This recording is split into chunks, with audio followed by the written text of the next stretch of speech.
મહારાષ્ટ્રથી સારા સમાચાર એનડીએ 92 બેઠક પર આગળ ચાલી રહ્યું છે ભાજપ માટે કમલેશભાઈ સારા સમાચાર આવી રહ્યા છે ઇન્ડિયા ગઠબંધન જે છે તે 36 પર આગળ ચાલી રહ્યું છે અને અધર એટલે કે અન્ય જે છે તે 7 પર આગળ ચાલી રહ્યા છે સૌથી વધારે મહત્વની વાત અહીંયા આગળથી જોવા મળી રહી છે તે પ્રમાણે કે અત્યારે 288 માંથી 135 બેઠકોના જે વલણ છે તે સ્પષ્ટ થઈ રહ્યા છે અને વલણ પ્રમાણે એનડીએ 92 બેઠક પર આગળ એટલે કે જે શિવસેના એનસીપી અને ભાજપનું ગઠબંધન હતું તે આગળ ચાલી રહ્યું છે બીજી તરફ ઝારખંડની પણ વાત કરવી જરૂરી છે કારણ કે આ વખતે ઝારખંડમાં પણ અનેક બદલાવ જોવા મળ્યા હતા 81 બેઠકો નાની વિધાનસભા નાનું રાજ્ય પરંતુ અહીંયા આગળ ઇન્ડિયા 2 પર આગળ ચાલી રહ્યું છે જ્યારે એનડીએ જે છે તે 7 પર આગળ ચાલી રહ્યું છે હજી પણ જીતની વાત છે થોડો સમય લાગશે અડધી કલાકમાં બેઠકો જીતવાની શરૂઆત થઈ જશે પરંતુ અહીંયા આગળ અનિલભાઈ ફરી એક વખત આપની પાસે કમલેશભાઈ પાસે જવું તે પહેલા કે મહારાષ્ટ્રની વાત કરીએ ઝારખંડની પણ વાત કરીએ ટૂંકમાં જે ગઠબંધનની વાતો થઈ હતી આ વખતે એનડીએ માટે સફળ રહેશે કારણ કે લોકસભામાં મહારાષ્ટ્રમાં થોડું સેટબેક આવ્યું એનડીએ માટે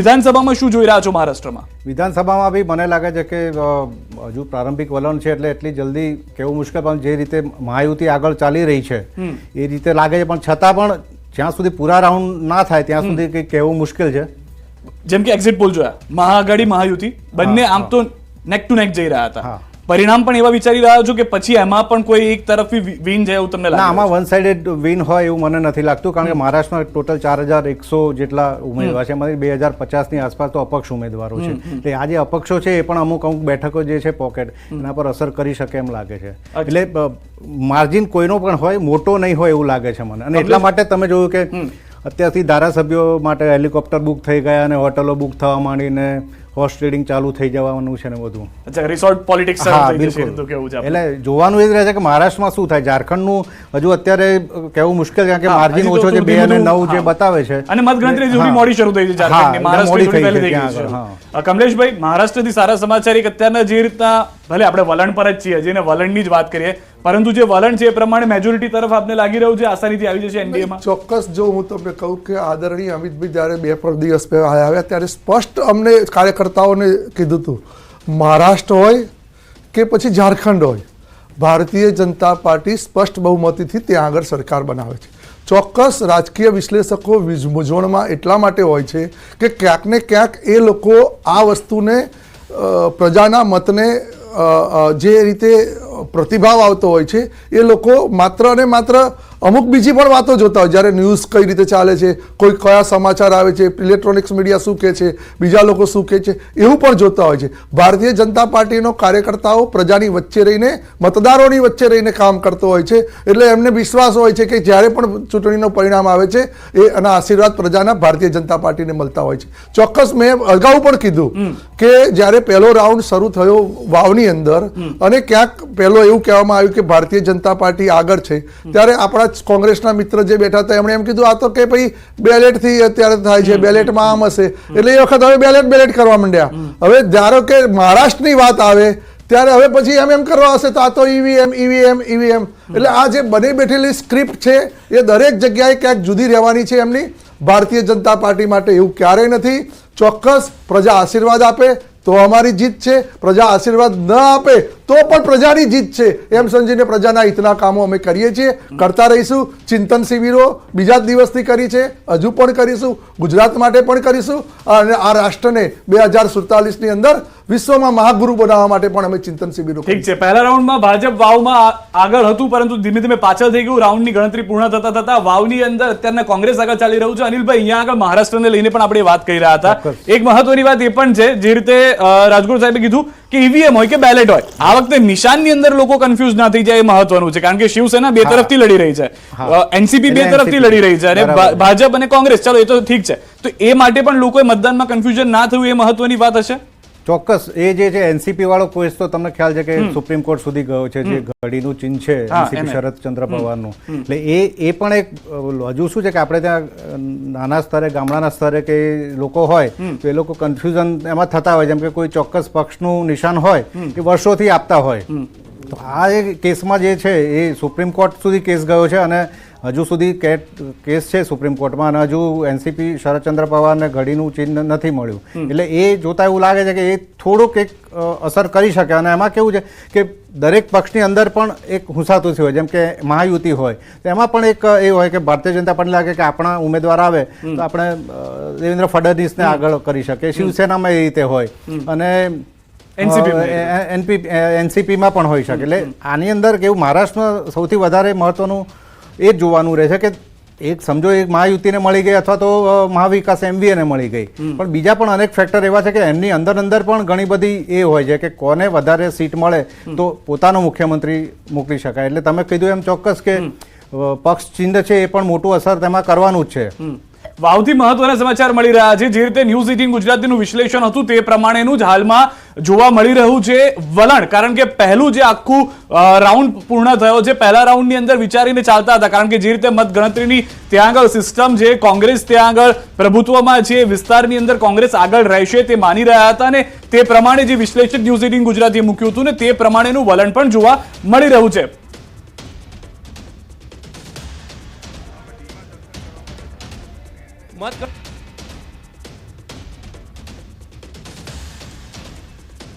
ગણતરીની શરૂઆત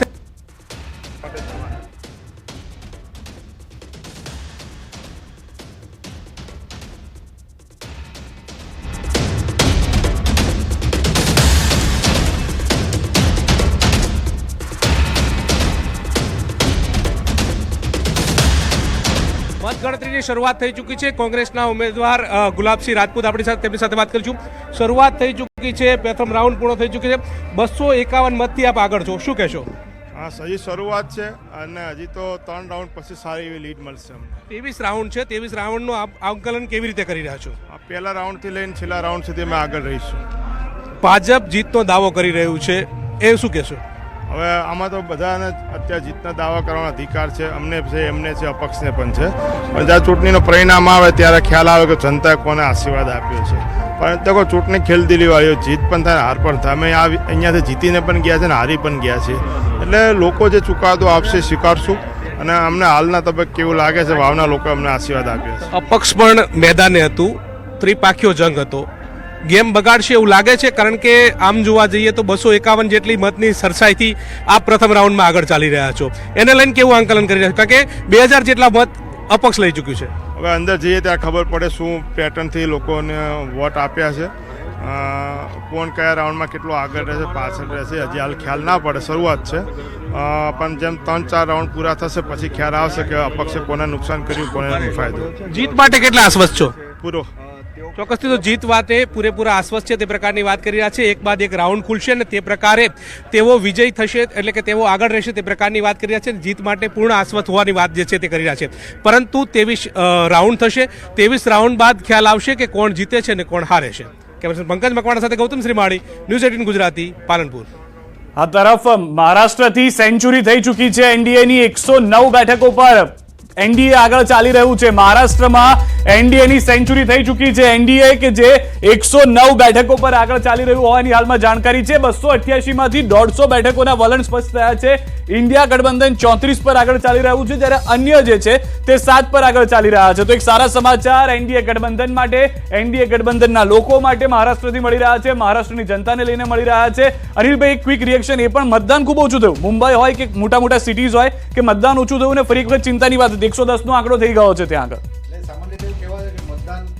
થયું હોય તો સત્તા પક્ષને એમ કે નુકસાન થઈ શકે, એન્ટી ઇન્કમ્બન્સી કે એવું હોય છે. પણ આ વખતે એવું લાગે છે કે મતદાન ભલે ઓછું થયું છે, ઘણા વર્ષો પછી ઓછું થયું છે, છતાં જે રીતે વલણ આવી રહ્યા છે એ રીતે, અને માર્જિન પણ મહાયુતિ અને એમબીએ વચ્ચે માર્જિન પણ વધારે છે. એટલે એવું થયું નથી. સામાન્ય રીતે એવું કહેવાતું હોય છે કે ભાઈ વધારે મતદાન થયું હોય તો પછી એન્ટી ઇન્કમ્બન્સી આવી શકે. પણ અત્યારના જે રીતના જે આપણા વલણ આવી રહ્યા છે એ જોતાં એવું લાગે છે કે એ રીતનું છે નહીં. હજી કેટલા વાગ્યા સુધીની સમયની રાહ જોઈએ એક વિશ્લેષક તરીકે આપને લાગી રહ્યું છે? કારણ કે મારા ખ્યાલથી અત્યારે ત્રીજો કે ચોથો રાઉન્ડ અત્યારના જે અપડેટ છે તે પ્રમાણે મહારાષ્ટ્રથી મળી રહ્યો છે. હજી ત્યાં પણ ઘણા રાઉન્ડ બાકી છે, કદાચ ઉપર નીચે થઈ શકે, પરંતુ મોટું ટ્વિસ્ટ આપ જોઈ રહ્યા છો એવું કોઈ? ના, મને નથી લાગતું કે એવું કોઈ મોટું ટ્વિસ્ટ આવી શકે, કારણ કે અત્યારે જે રીતે મોટા ડિફરન્સથી ચાલી રહ્યું છે મહાયુતિ એ, કારણ કે આ તમે જુઓ કે 114 ને 33 એટલે ઘણો બધો લગભગ 80 જેટલો ડિફરન્સ છે. એ જોતા લાગે છે કે કદાચ આ ચાલુ રહે, પણ કહેવાય નહીં ભાઈ, બેલેટમાં કેવું છે કે ઈવીએમમાં અલગ અલગ પોકેટ્સમાંથી ખુલતા હોય એટલે ક્યારેક બની શકે કે પાછળના રાઉન્ડ જે હોય એમાંથી પણ એ થઈ જાય અને ચિત્ર પલટાઈ જતું હોય છે. આપણે ઘણીવાર જોયેલું છે કે મતગણતરીમાં એમાં થતું હોય છે. અત્યારથી કહેવું તો મુશ્કેલ છે, પણ જે રીતે ટ્રેન્ડ છે અને જે ડિફરન્સ છે એ રીતે જોતા લાગે છે કે આગળ મહાયુતિ માટે કદાચ રસ્તો સાફ છે. ઓકે, રાજગુરુ સાહેબ, અહીંયા બીજી એક મહત્વની વાત એ છે, ઝારખંડ ભલે એક વખત એવું થઈ ગયું હતું કે ભાજપ કઈ રીતે લડશે અથવા તો કેટલી બેઠકો પર લડશે, ગઠબંધનની પણ વાતો થઈ હતી અહીંયા આગળ, પરંતુ ત્યાં પણ એનડીએ માટે સારા આંકડા આવી રહ્યા છે. ઝારખંડમાંથી અત્યારના જે 20 બેઠકોના વલણ છે તેમાંથી 13 બેઠકો પર આગળ ચાલી રહ્યું છે. ચોક્કસ જો મહારાષ્ટ્રની રાજનીતિમાં તો ક્યાં મેં પ્રવાસ બી કર્યો છે અને મેં જોયું છે ત્યાંથી ઇલેક્શન વખત. ઝારખંડ હું જઈ નથી શક્યો, પરંતુ મને એવું લાગી રહ્યું છે કે પ્રજા બહુ શાણી હોય છે. ચોક્કસ રાજકીય વિશ્લેષકો તમારા અહીંયા આગળ જેટલા લોકો આવશે એ બધા જ કન્ફ્યુઝ હશે. પ્રજાને આમ છે ને પ્રજાએ શું કર્યું ને ખબર નથી ને આવું લાગતું હતું ને, પણ એ બધા જ લોકો ખોટા પડવાના છે.